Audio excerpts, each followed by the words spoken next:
Oi gente, eu sou a Gilmara do canal Histórica e essa semana nós vamos falar sobre a história da AIDS no Brasil.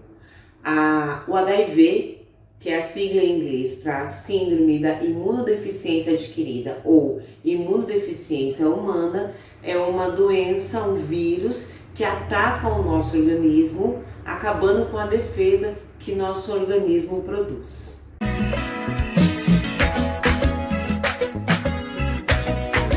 Anos 80.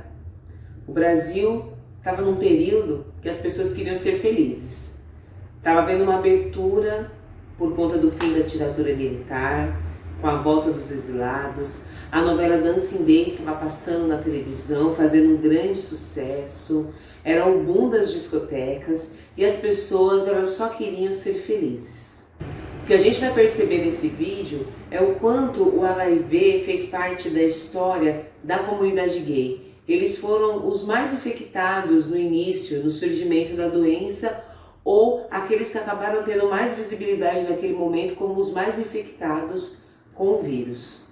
Então a nossa história aqui, ela vai caminhar lado a lado com médicos que lutaram ao lado dessa comunidade gay, que se organizou para tentar entender e combater essa doença que até então era desconhecida.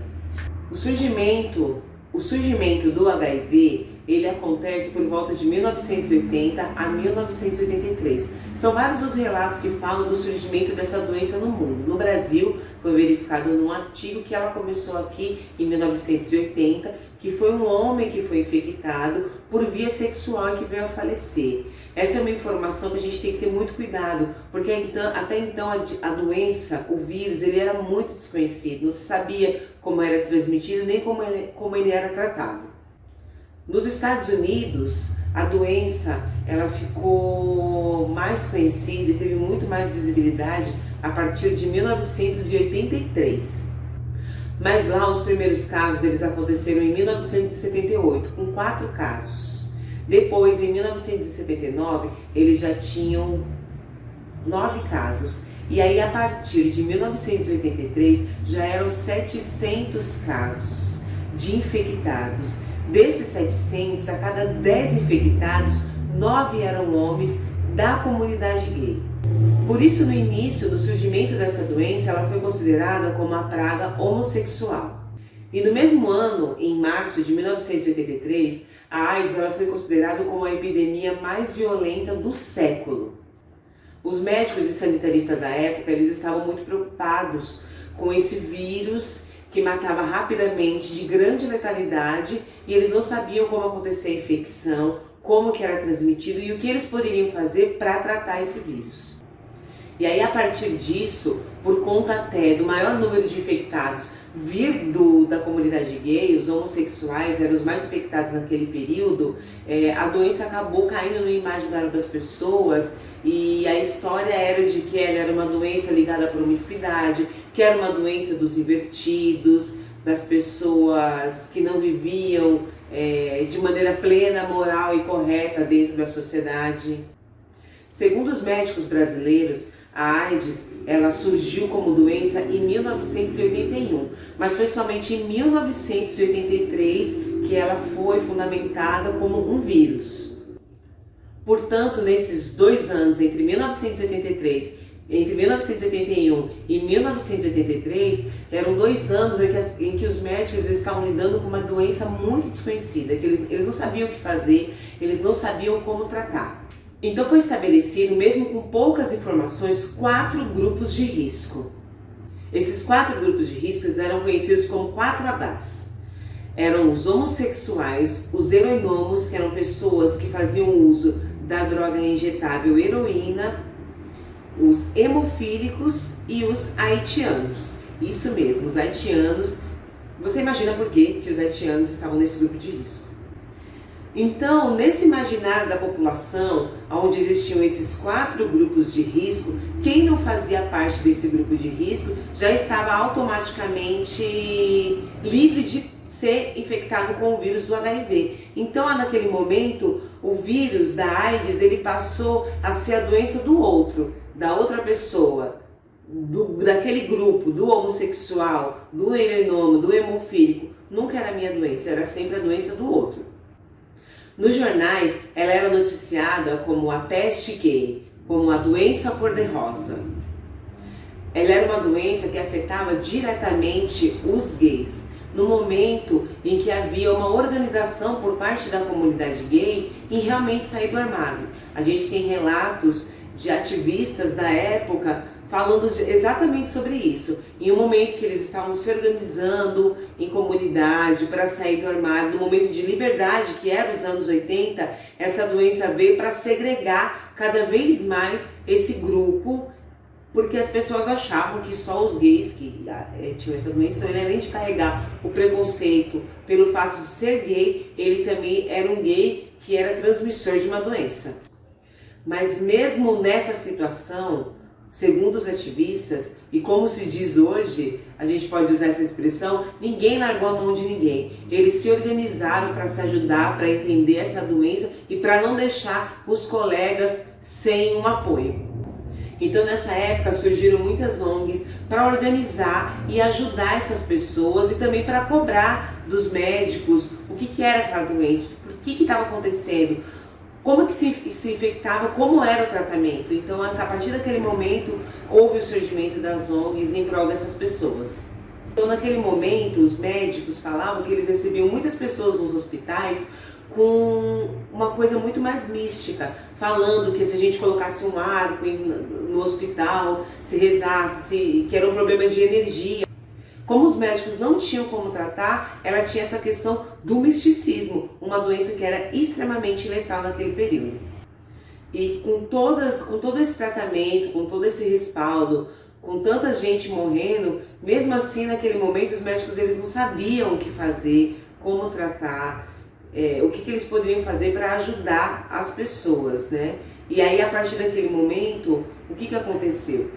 Os grupos de risco, eles começaram a mudar, porque pessoas muito importantes da televisão, pessoas conhecidas, começaram a ser infectadas pelo vírus. Aí, a partir disso, começou a ter uma visibilidade maior e um cuidado e uma preocupação maior em entender o que era aquele vírus. Então, como vocês podem ver até aqui, a doença, nesse surgimento, ela atinge ela atinge principalmente, na sua grande maioria, a comunidade gay, o homem gay, o homossexual. Então, o que acontecia? A própria comunidade gay, ela passou a se organizar juntamente com a ajuda do Paulo Roberto para poder entender, tratar e cuidar dessas pessoas que estavam doentes. Então, assim, foram organizados pensionatos, onde as pessoas se ajudavam, e por meio das reuniões que o Paulo Roberto fazia, para as pessoas entenderem o que estava acontecendo, as pessoas começaram a ir nessa reunião mais vezes, elas começaram a se relacionar ali, e elas mesmas, as pessoas que eram infectadas, que participavam dessas reuniões, elas começaram a se organizar para poder se ajudar. Então, naquele momento dessa organização, surgiu o GAPA, que foi o primeiro grupo de combate à AIDS. Ele foi criado em 1985 e ele é um grupo referência até os dias de hoje. Já nessa época, já havia muitas outras pessoas que estavam aliadas na luta e no combate ao vírus, a entender o que estava acontecendo, na prevenção e para desmistificar tantos estereótipos e tantas informações erradas que se tinha sobre o vírus. Uma das pessoas mais conhecidas é o Betinho, que foi um sociólogo muito importante no Brasil. Ele foi uma pessoa referência no combate à fome e à miséria no Brasil. Ele era hemofílico, então ele foi infectado pelo vírus AIDS através de transfusão de sangue, e ele é uma pessoa que entrou nessa luta para tentar entender. E ele falava que o vírus era muito carregado de preconceito e muito estigmatizado. E muito moral também, tinha uma questão muito moral. Então ele falava que a gente precisava ter muito cuidado com isso e tirar esses estigmas e desmistificar tudo que tinha e tudo que se falava em torno dessa doença. E nesse mesmo período, mais ou menos em 1988, que as pessoas já entendiam que esses grupos de riscos, eles já não existiam, porque a doença não atingia só aquelas pessoas dos 4Hs.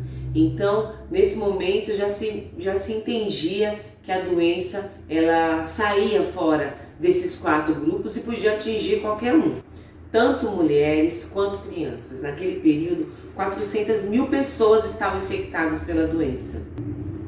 Havia mais de 3 mil pessoas doentes e mais de 1.670 pessoas já haviam morrido de AIDS aqui no Brasil. E de todas essas mortes, 60% das mortes foram acontecendo aqui em São Paulo. E aí os anos foram se passando e em 1991, já em 1991, ainda não se sabia o que fazer para a gente se prevenir dessa doença. Ela ainda era uma doença fatal e letal, mas já havia mudado a forma de lidar com o vírus. Aquele vírus já não era mais um vírus dos grupos de risco. Havia situações de risco que as pessoas tinham que tomar cuidado. E naquele momento, uma das situações em que mais se transmitia o vírus era através das drogas injetáveis. No caso aqui do Brasil, através da cocaína injetada, que as pessoas, usuários de droga, faziam uso através do baque, né, que eles tomavam na veia. Que o vírus era transmitido. Então a maioria das pessoas que eram infectadas naquele momento era por meio das drogas injetáveis. E a gente está falando disso tudo aqui, mas a gente não está falando em relação à mulher, que ela foi infectada desde o início do surgimento do vírus. A mulher também foi infectada, mas não havia estudos médicos falando sobre as doenças femininas e da mulher que é infectada pela AIDS. Então, desde 1983 a 1991, somente em 1991 foi que surgiu no livro de medicina um estudo falando sobre a mulher infectada. Então, assim, durante todo esse período, a AIDS ela não foi falada, não foi estudada sob a ótica da feminilidade. No momento em que a AIDS, essas mulheres, na maioria das vezes, elas pegavam AIDS através do marido, do esposo, que tinha relações fora do casamento e trazia esse vírus para dentro de casa. Então, depois de muitos estudos, o vírus, o remédio que ajudou a combater no início esse vírus foi o AZT.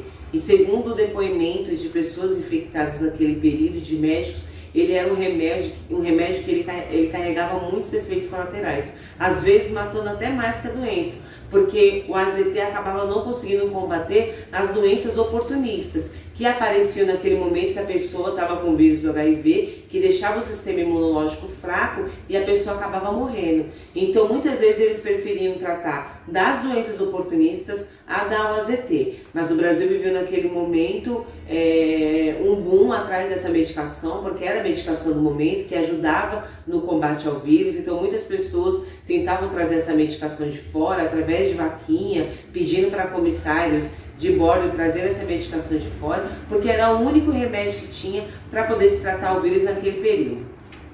Aí depois apareceram outros remédios, que eram chamados de inibidores de protease, que eles ajudavam no tratamento, e aí foi possível fazer uma junção de algumas medicações para que o vírus fosse tratado.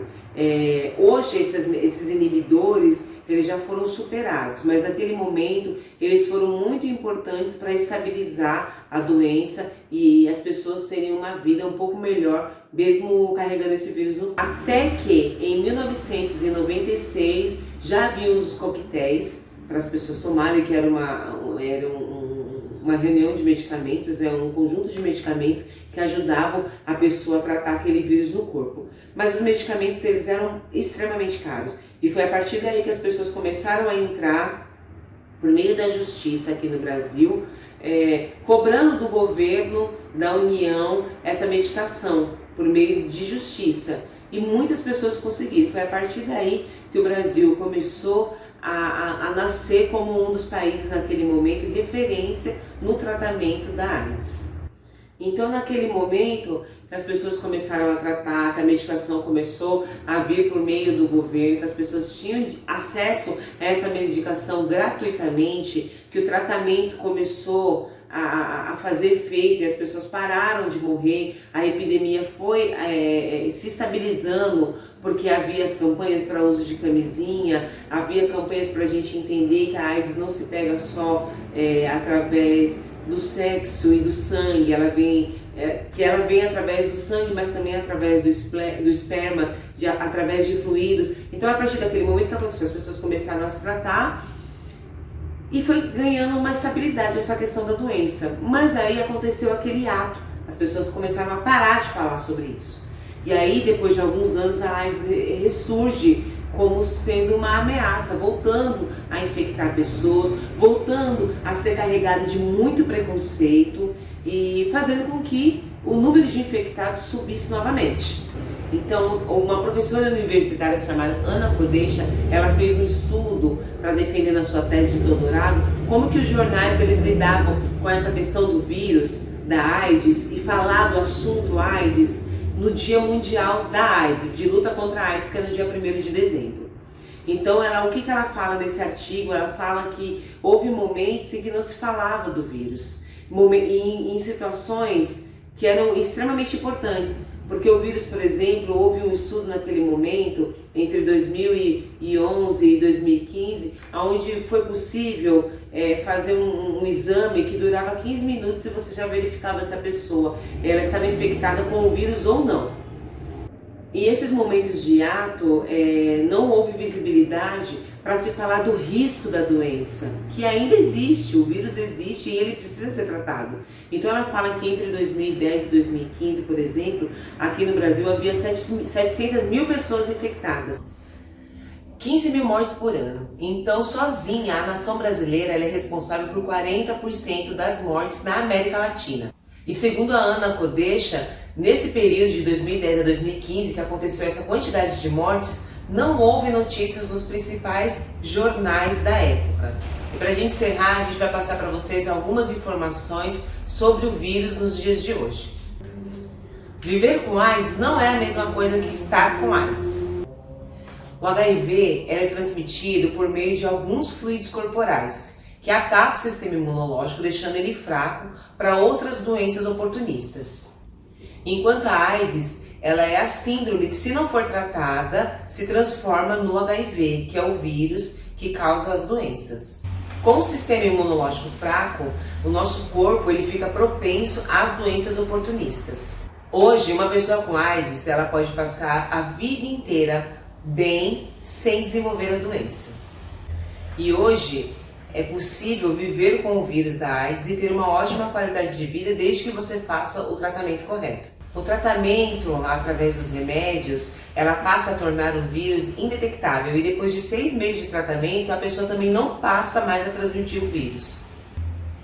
E mesmo com todo esse tratamento que é positivo por causa de preconceito e de estigmas, o número de infectados ainda cresce e a falta de tratamento e de informação faz com que mais pessoas sejam infectadas. Então é extremamente importante que se faça os testes periodicamente e que se faça o tratamento correto para que se viva bem com qualidade de vida, mesmo que você seja uma pessoa infectada pelo vírus. Bom, eu espero que vocês tenham gostado do vídeo de hoje aqui do nosso canal Histórico. Se você gostou, compartilhe, deixe seus comentários, curta, se inscreva no canal. A gente espera vocês para a próxima semana para uma nova história. Até mais!